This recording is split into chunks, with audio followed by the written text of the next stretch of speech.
नमस्कार दोस्तों, स्वागत है आपका हमारे इस चैनल धूप धुनुची आरती में।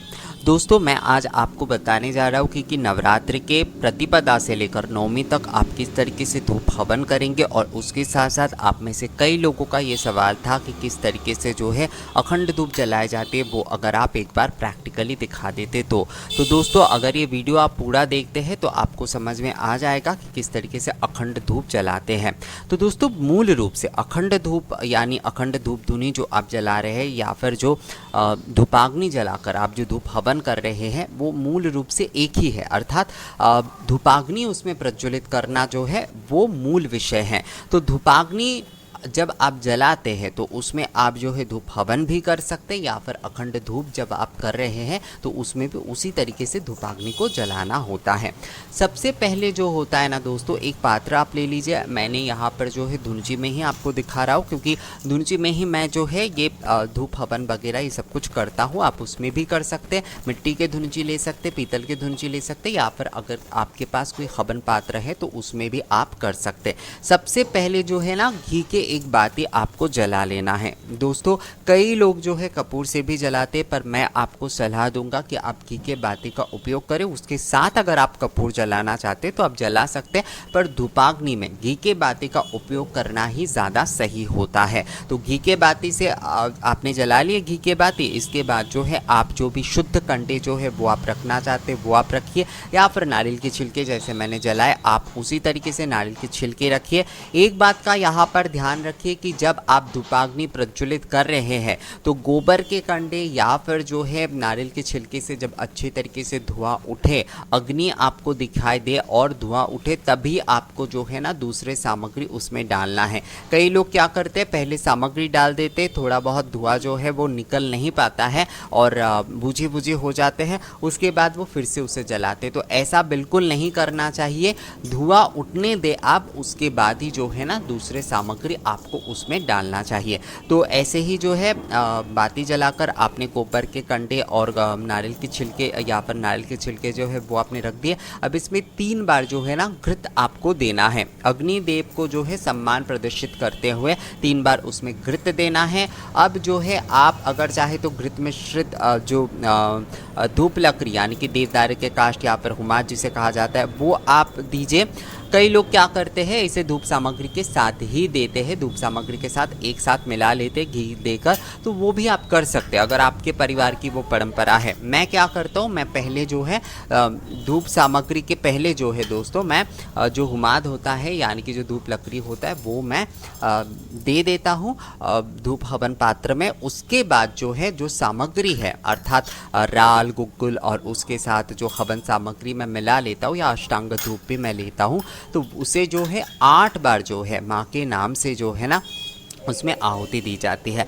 आप जो है जयंती मंगला काली बोल सकते हैं या फिर जो है आप केवल एष यज्ञ वनस्पति धूप श्री श्री भगवती दुर्गा दिव्यै नमः बोल के भी जो है ना आप आहुति दे सकते हैं, या फिर आप जय माँ दुर्गा जय माँ दुर्गा जय माता दी बोल के भी जय माता की बोल के भी आप जो है ना ये आहुति आप दे सकते हैं। क्योंकि ये लौकिक हवन है दोस्तों, इसमें जो है नमः शब्द का ही प्रयोग होता है। मूल रूप से स्वाहा जो होता है जब सर्व देवी देवताओं के लिए हवन किए जाते, जो पूर्ण हवन किए जाते, उसमें स्वाहा शब्द का प्रयोग होता है।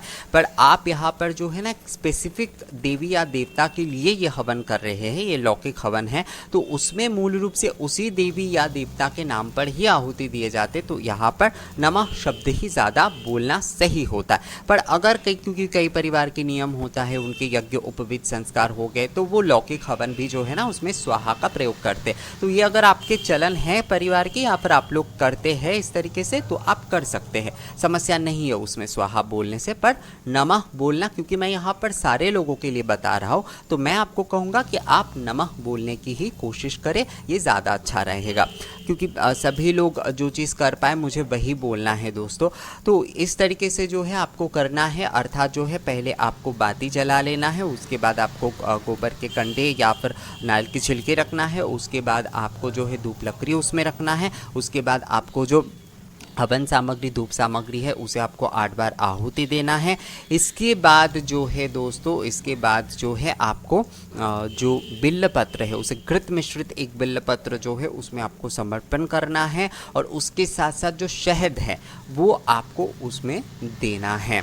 कई लोग जो है बतासा देते हैं, गुड़ देते हैं, मिछड़ी देते हैं, या फिर किशमिश देते हैं, नारियल की गिड़ी जो होते हैं वो देते हैं, सूखे नारियल जो होते हैं वो देते हैं। तो ये आपके पसंद के अनुसार, मैं यहाँ पर कुछ नहीं कहूँगा इस विषय में।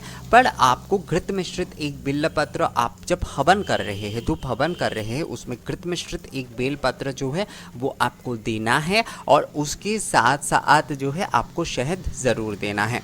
पर जब अखंड धूप आप जला रहे हैं, अखंड धूप जो है वो मतलब सामग्री डालने की तक के जो प्रक्रिया है वही तक जो है ना अखंड धूप जलाया जाएगा। अर्थात जो है बाती जलाकर जैसे उपले और नारियल के छिलके रखे जाते हैं, उसके बाद आप हुमाद, घृत मिश्रित हुमाद उसके ऊपर रख लीजिए, और उसके बाद सामग्री यानी कि धूप गुग्गुल जो है मूल रूप से सामग्री आप अगर ना भी दे, मतलब हवन सामग्री उसमें ना भी दे, तो धूप गुग्गुल आप उसमें रख रहे हैं तो वही मूल रूप से उसमें होगा दोस्तों। गुग्गुल और राल जो है वही जो है आपको देना है, और उसी तरीके से जो है वो अखंड धूप धुनी जो है वो जलता रहेगा। तो धूप धुनी में आपको बिल्व पत्र नहीं देना है, अखंड धूप धुनी में आपको बिल्व पत्र या फिर शहद जो है वो नहीं देना है। पर जब आप धूप हवन कर रहे हैं तो उसमें ये विषय आपको फॉलो करना ही है, यानी कि इस नियम को आपको पालन करना ही है। इसके बाद आप उसमें गुड़ डालें, बतासे डालें या फिर कुछ और चीज़ें डालें, ये आपके ऊपर निर्भर करेगा।